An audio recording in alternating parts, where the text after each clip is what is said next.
बिस्मिल्लाहिर्रहमानिर्रहीम। MS office world training का सिलसिला हमारा जारी है। आज की क्लास हमारी दिलचस्प है। हम एमएस वर्ल्ड के ऊपर एक प्रोजेक्ट डिज़ाइन करते हैं और आज का हमारा प्रोजेक्ट कैश मेमो से रिलेटेड है। इसमें जस्ट टूल्स की प्रैक्टिस और रिहर्सल मकसद है। सो इस सिलसिले में हम ये प्रोजेक्ट कर रहे हैं। एमएस ऑफिस वर्ड ट्रेनिंग में इस प्रोजेक्ट को करने का मकसद जस्ट प्रैक्टिस है।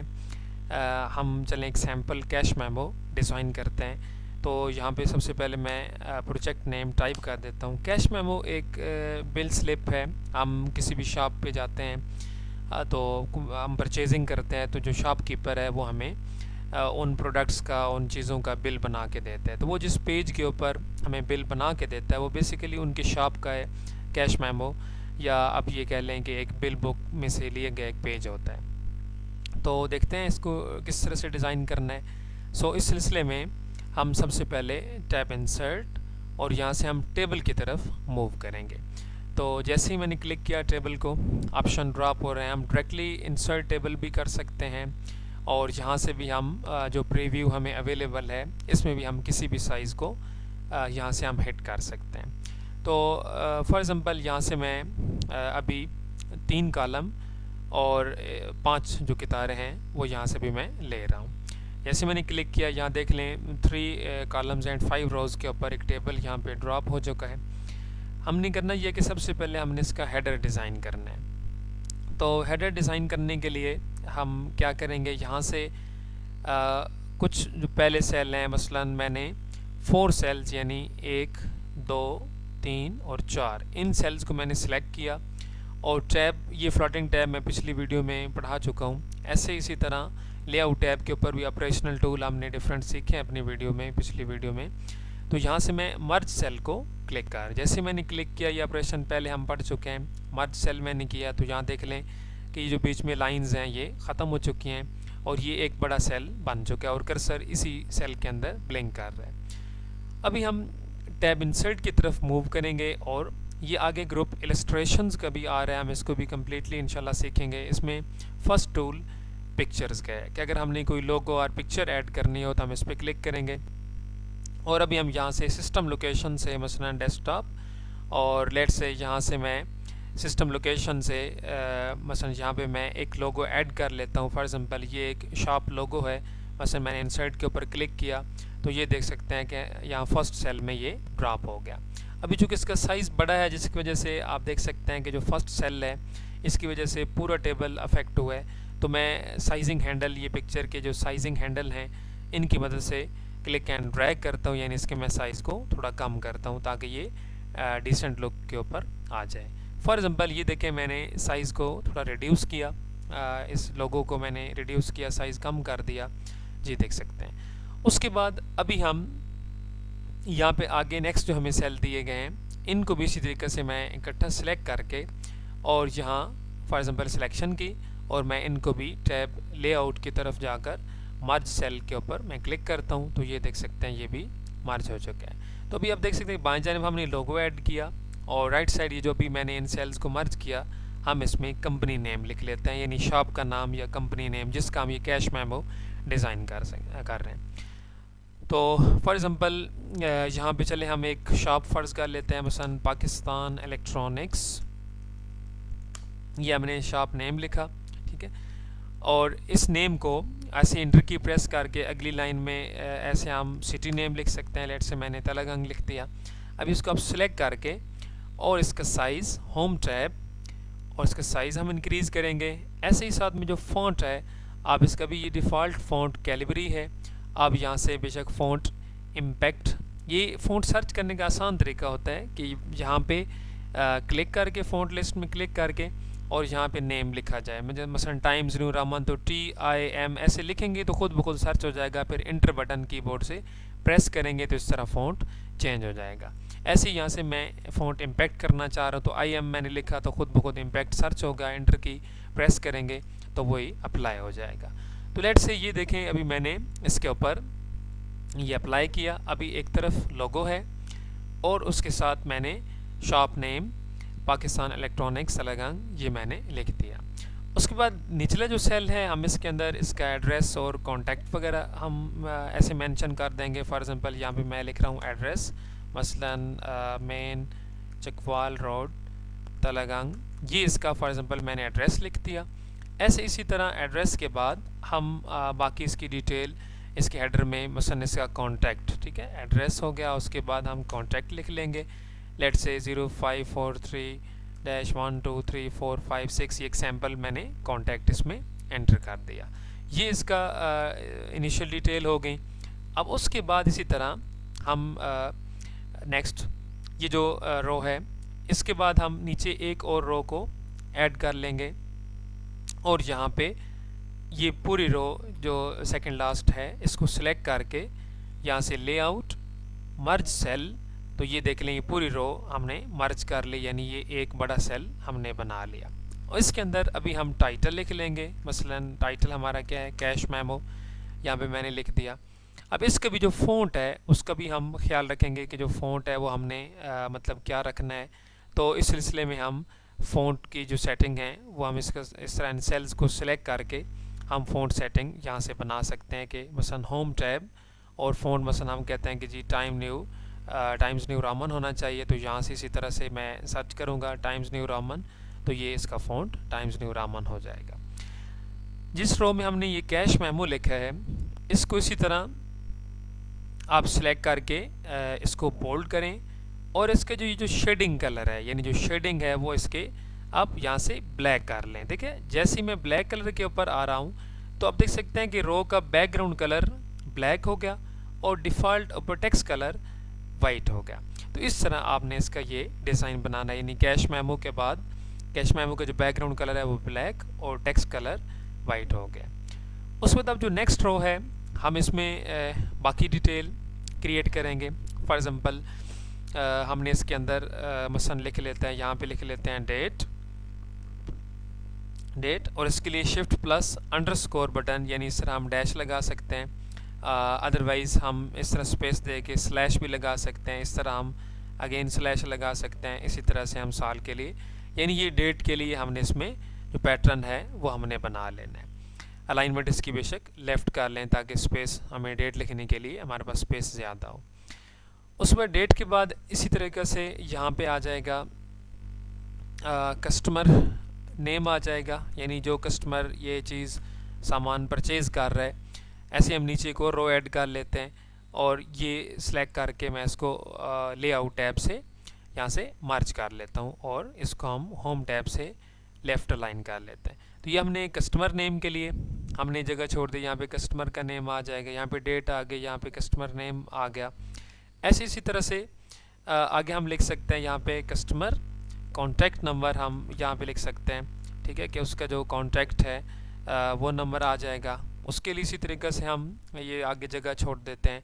ऐसे इसी तरह से कस्टमर का जो एड्रेस है, यानी ये कस्टमर से रिलेटेड एक छोटा सा हमने प्रोफार्मा बनाना है, तो ये उसका एड्रेस वगैरह आ जाएगा कि जो कस्टमर कोई भी चीज़ परचेज़ कर रहा है तो वो कहाँ से बिलोंग करता है। ये बेसिक कुछ इन्फोज हैं जो कस्टमर से रिलेटेड यहाँ पे इस कैश मेमो में हमने इनको ऐड करना है। इनको ऐड करने के बाद, इन चीज़ों की डिटेल के बाद अभी हम मज़ीद आगे चलते हैं। यहाँ पे मैं न्यू रो एक और ऐड करता हूँ और इसको हम अगेन यहाँ से लेआउट मर्ज सेल और अलाइनमेंट इसकी लेफ़्ट रखते हैं ताकि ये बाएं तरफ यहाँ पे नज़र आए। जी देखें, अभी नेक्स्ट जो हमने रोज़ यहाँ पे एक रो ली है और इससे आगे और भी रोज़ हमने लेनी है। तो इसके अंदर हमने आगे इसकी जो डिटेल है, परचेज़ डिटेल है, वो हमने बनानी है। तो यहाँ से मज़ीद मैंने एक और रो ऐड की, ठीक है। तो यहाँ से इस रो को सिलेक्ट करके ये जो बीच में सेकंड लास्ट रो यहाँ से बन रही है, ये मैं आगे नेक्स्ट रो भी ले रहा हूँ और ऊपर मैंने भी ये सेकंड लास्ट रो सिलेक्ट की और इसको यहाँ से मर्ज सेल में कर देता हूँ। जैसे मर्ज सेल किया तो अब मैं इसमें यहाँ पे लिख लेता हूँ परचेज़ डिटेल, यानी जो चीज़ ख़रीदारी हम कर रहे हैं उसकी डिटेल क्या है, परचेज़ डिटेल। और उसके बाद अब यहाँ पे हमने ये जो हमने न्यू रो एक और ली हुई, इसको अभी हमने मॉडिफाई करके और इसके अंदर बाकी डिटेल हमने बतानी है। अब बाकी डिटेल में देखें क्या चीज़ है। सबसे पहले हमें चाहिए यहाँ पे हम लिखेंगे क्वांटिटी, यानी जो आइटम हम ख़रीद रहे हैं उसकी क्वांटिटी, उसके बाद हमें चाहिए डिस्क्रिप्शन, यानी उसके ऊपर जो हमें डिटेल है वो चाहिए। उसके बाद हमें इसी तरह डिस्क्रिप्शन के बाद हमें रेट, और ऐसे ही एक और अभी इसमें हमने अब कॉलम ऐड करना है। तो अगर मैं यहाँ से डायरेक्टली देखें इंसर्ट राइट करता हूँ तो ये देख सकते हैं होल टेबल में ये कॉलम ऐड हो गया। तो अगर हम इसको बैलेंस यहाँ पे करना चाहें तो बिल्कुल हम बैलेंस कर सकते हैं, कोई किसी किस्म का प्रॉब्लम इसमें नहीं है। हम इसके इस तरह से बैलेंस करना चाहें, अदरवाइज़ हमारे पास कंट्रोल Z कमांड में प्रेस कर रहा हूँ, अंडू कर रहा हूँ। अदरवाइज़ हमारे पास ऑप्शन ये हैं कि फॉर एग्जांपल यहाँ से मैं न्यू रो ऐड करता हूँ और इसको मसलन मैं एंटर की प्रेस करता हुआ ऐसे इसको मैं स्पेस देता हूँ। ये देख सकते हैं कैश मेमो भी साथ साथ जो कि डिज़ाइन भी हम कर रहे हैं, और ये मसला भी अभी हम देखते हैं कि इसको किस तरह हल करना है। तो ये देख सकते हैं कि यहाँ पे मैं इसको नीचे ड्रैग करके ले आया, और ऐसे ही इधर इसी तरह हम एक और रो नीचे हम ऐड कर लेते हैं। अब देखिए कि क्वांटिटी है, फिर उसके बाद डिस्क्रिप्शन है, फिर रेट, और फिर उसके बाद अमाउंट का मसा में एक और कॉलम हमें रिक्वायर हुआ है। तो उसके लिए हम ये करेंगे कि यहाँ से टैब हमारे पास इंसर्ट और टेबल ऑप्शन, और यहाँ पे ड्रा टेबल का ऑप्शन है। ये ड्रा टेबल का ऑप्शन समझिए तीसरा मेथड है टेबल ड्रा करने का। ये एक मैनुअल मेथड है जिसकी मदद से आप लोग खुद जैसे सेल्फ ड्राइंग करते हैं किसी चीज़ को, ऐसे ही आप लोग खुद टेबल ड्रा करेंगे। ड्रा टेबल पे आएँ, ये देख सकते हैं जैसे मैंने ड्रा टेबल को क्लिक किया तो जो कर्सर है वो एक पेंसिल शेप में आ चुका है। तो आप लोग देखें कि मसलन हमने यहाँ एक और न्यू कॉलम हमने ऐड करना है, और हम इस तरह ऐड करना चाह रहे हैं कि जैसे पहले हमने ऐड किया इस तरह नहीं, क्योंकि पहले जब हमने ऐड किया तो वो पूरे टेबल को डिस्टर्ब कर रहा था, ऊपर हेडर को भी डिस्टर्ब कर रहा था। हम चाहते हैं कि सिर्फ हमने एक कॉलम ऐड करना है सिर्फ इस रेट से आगे, यानी ऊपर जो रोज़ हैं या ऊपर जो हेडर है उसकी तरफ हमने कॉलम को नहीं बनाना। तो यहाँ से अभी हम ये नीचे जो बॉर्डर लाइन ऐसे क्लिक एंड ड्रैग करेंगे। ये देख जैसे मैं क्लिक छोड़ूंगा तो ये देख लें एक कॉलम ऑटोमेटिकली यहाँ पे ऐड हो चुका है, और इस रो के अंदर सॉरी रेट से आगे ये जो कॉलम है ये इसके अंदर ऐड हो गया। इसी तरीके से यानी दोबारा चलें अंडू करने के बाद मैं इसको अगेन रिपीट कर देता हूँ ताकि टेबल ड्रा करना टेबल के अंदर ये इस तरह कॉलम ऐड करना ये हमें यहाँ पे आ जाए। तो क्या करना था, यहाँ पे निचले एंड बॉर्डर से माउस का लेफ़्ट बटन प्रेस करके ऐसे ऐसे इसको ऊपर ड्रैग करेंगे, यहाँ से click and drag control Z sorry, यहाँ से ऐसे हमने बॉर्डर लाइन से इसको क्लिक एंड ड्रैग करना है। तो ये देख सकते हैं यहाँ पे टेबल में ये ड्रा हो गया। तो ये एक न्यू कॉलम बीच में ऐड हो गया रेट से आगे। अभी आप एस्केप बटन प्रेस कर लेंगे और रेट से आगे यहाँ इसी तरह से हम इसमें लिख सकते हैं अमाउंट। अभी आप देखें कि जब मैंने इसमें कॉलम ऐड किया है ना तो ऊपर इसने हेडर को कोई अफेक्ट नहीं किया, और हम इसको इसी तरह से यहाँ से इस तरह चेंज भी देंगे जिस तरफ चाहें। अब ऊपर ये कोई डिस्टर्ब हेडर को नहीं कर रहा, हम इसको जितनी स्पेस देना चाहें और यहाँ से हम इसको दे सकते हैं। तो ये ज़्यादा एक अच्छा तरीका है कि हमने इस तरह से कॉलम बीच में ऐड कर लिया। जी देखें ये कैश मेमो से रिलेटेड हमारा प्रोजेक्ट चल रहा है। यहाँ पे हमने क्वांटिटी, फिर उसके बाद डिस्क्रिप्शन, फिर रेट, फिर अमाउंट हमने बता दिया। उसके बाद यहाँ पे हम ये जो रेट का लास्ट नीचे यहाँ हमने ये रो ली हुई, इस सेल के अंदर यहाँ पे मैं लिख लेता हूँ मसलन टोटल, ठीक है।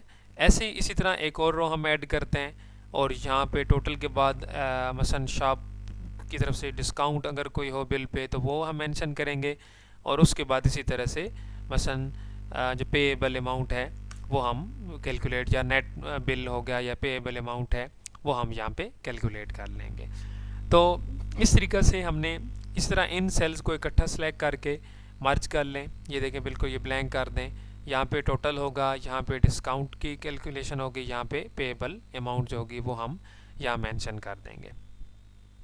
जबकि जो टोटल है और डिस्काउंट और पेएबल है इनको सिलेक्ट करके इनके भी होम टैब से जो शेडिंग है इसको यहाँ से वाइट कर ब्लैक कर दीजिए ताकि ये ज़्यादा इस तरह हाईलाइट हो जाएं। ये देखें ये इस तरीके से कि टोटल कहाँ पे करना है, डिस्काउंट किधर है और पेएबल अमाउंट ये किधर है, ये हमने यहाँ पे इसको बता दिया।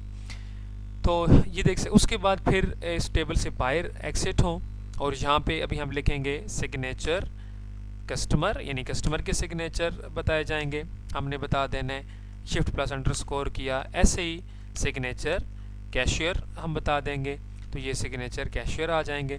बाकी इस तरीके से जो फ़ॉन्ट सेटिंग है वो इसी तरह बिल्कुल जैसे आप लोग शुरू से लेके चल रहे हैं टाइम्स न्यू रामन, तो वही फ़ॉन्ट सेटिंग इसमें रख लीजिए और ये हमारे पास सिग्नेचर आ जाएंगे। सिग्नेचर के इस तरह से फ़ौरन बाद फिर देन नोट वगैरह, जैसे शाप के हवाले से कोई नोट वगैरह लिखा होता है वो आप लोग उर्दू में या इसी तरीके से अगर इंग्लिश में भी लिखना चाहें तो वो आप लोग लिख सकते हैं। मसलन अगर आप उर्दू में लिखना चाहें तो यहाँ से लैंग्वेज में उर्दू कर रहा हूँ और इसमें आप लोग उर्दू में कोई भी नोट वगैरह आप लोग लिख सकते हैं। ठीक है, मसलन ख़रीदा हुआ सामान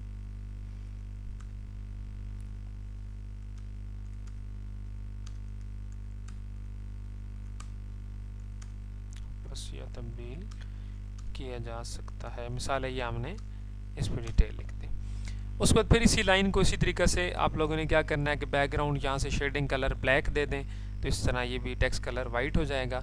ये इसका नोट बन गया। तो ये आज का हमारा प्रोजेक्ट आप देख सकते हैं कंप्लीट हमने कैश मेमो डिज़ाइन किया है। इसमें थोड़ी बहुत चेंजिंग भी हो सकती हैं, ये कोई बिल्कुल भी कंपलसरी नहीं है कि बिल्कुल ये इसी तरह से ही होता है। आप लोग थोड़ा बहुत इसमें जो लुक है वो चेंज भी कर सकते हैं, इसको ज़्यादा खूबसूरत बना सकते हैं। ये एक जस्ट एक रिहर्सल थी, हमने लोगो ऐड किया, बाकी हेडर बनाया, इसके अलावा हमने इसमें डिटेल्स दी हैं। तो इसमें कोई भी फर्दर चेंजिंग वगैरह भी बिल्कुल कर सकते हैं आप लोग, कोई इशू नहीं है। ये बिल्कुल हमारी एक अपनी क्लास की प्रैक्टिस थी। जैसे अदर प्रोजेक्ट्स हम कर रहे हैं ऐसे इसी तरह ये भी प्रोजेक्ट्स हैं, इनको भी साथ साथ आप लोगों ने बिल्कुल फॉलो करना है ताकि इसमें जो कन्फ्यूजन्स वगैरह हैं वो दूर होते जाएँ। क्योंकि देखिए किसी भी सॉफ्टवेयर में आप लोग जब प्रोजेक्ट वर्क करते हैं, जितना ज़्यादा प्रोजेक्ट वर्क किया जाता है उतना अच्छा समझ आता है, उतना उस सॉफ्टवेयर के ऊपर अच्छी ग्रिप बनती है।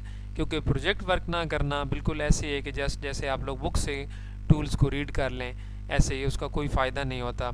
इसी तरीके से यहाँ पे भी है कि अगर आप लोग ने प्रोजेक्ट नहीं करते, सिर्फ बस वीडियो सुन लेंगे या सिर्फ टूल्स के बारे में समझ लेंगे तो ये काफ़ी नहीं होगा जब तक कि आप लोग उसके ऊपर प्रैक्टिस और रिहर्सल नहीं करेंगे। और इस तरह के जो प्रोजेक्ट्स हैं जब तक वो ड्रा नहीं होंगे, आप लोग कैलकुलेट प्रोजेक्ट ऐसे इनको डिज़ाइन नहीं करेंगे तो आप लोग अच्छी प्रैक्टिस नहीं कर सकेंगे। तो ये इस सना बैरल प्रोजेक्ट का सिलसिला आगे भी चलता रहेगा। ये आज का हमारा कैश मेमो प्रोजेक्ट है। इंशाल्लाह अगली क्लास में मज़ीद और प्रोजेक्ट्स भी हम करेंगे और साथ साथ जो बाकी टैब्स और टूल्स हैं हमने उनको भी सीखना है। ये सिलसिला आगे तमाम सॉफ्टवेयर में इसी तरह से जारी रहेगा। Thank you.